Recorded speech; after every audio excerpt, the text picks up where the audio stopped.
What happens when a man who has spent his entire life at war is forced to ask whether one final mission is worth the cost?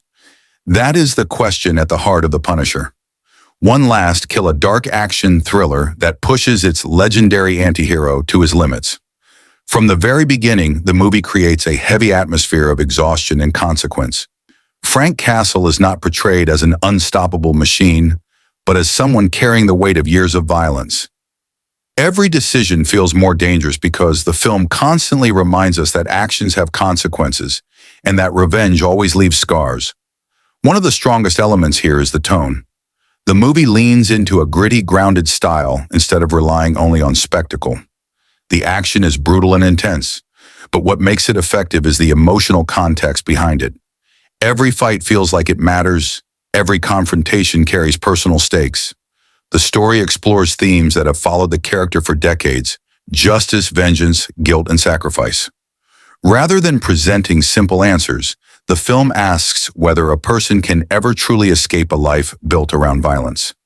It challenges both the character and the audience to think about what redemption actually means. The performance of Frank Castle is central to the movie's success. He is relentless and intimidating, but there are moments where the cracks begin to show. Those quieter scenes help balance the action and give the story more emotional weight.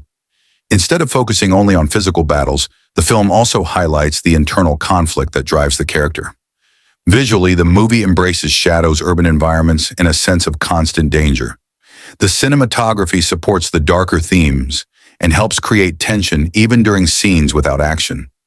The world feels hostile and unpredictable, which keeps viewers invested throughout the experience.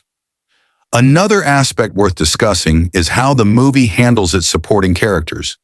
Rather than existing only to move the plot forward, many of them represent different perspectives on justice, morality, and survival.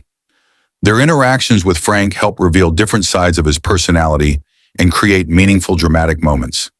The action sequences themselves are well executed and often emphasize realism over flashy choreography. The fights are fast, brutal, and efficient, reflecting the character's military background. Instead of turning every encounter into a spectacle, the movie focuses on impact and tension, which makes the violence feel more grounded. At the same time, the film is not perfect. Some viewers may find the pacing uneven, particularly during the quieter sections. Others may feel that certain story elements follow familiar patterns seen in previous vigilante narratives. However, the commitment to character-driven storytelling helps overcome many of those issues. What makes the movie stand out most is its willingness to explore the emotional cost of its protagonist's choices. The film understands that the most interesting battle is not always the one involving weapons. Sometimes the real conflict is whether a person can live with the consequences of who they have become. For fans of darker comic book adaptations, this movie delivers a serious, mature approach that prioritizes atmosphere, character, and tension over pure spectacle. It respects the core appeal of The Punisher while also attempting to add new layers to the character. In the end, The Punisher, One Last Kill, works best as a character study wrapped inside an action thriller. It offers intense action, strong atmosphere, and thought-provoking themes about justice and revenge. While it may not reinvent the genre, it provides a compelling and memorable experience for viewers who enjoy darker stories. My verdict is that this is a solid watch for fans of gritty action dramas, especially those interested in morally complex protagonists. It succeeds because it treats its central character as more than just a weapon and explores the human cost behind the violence. If you enjoyed this review, make sure to like the video, subscribe to the channel, and turn on notifications for more movie breakdowns, reviews, and discussions. Every new upload helps the channel grow and lets us cover even more films in the future.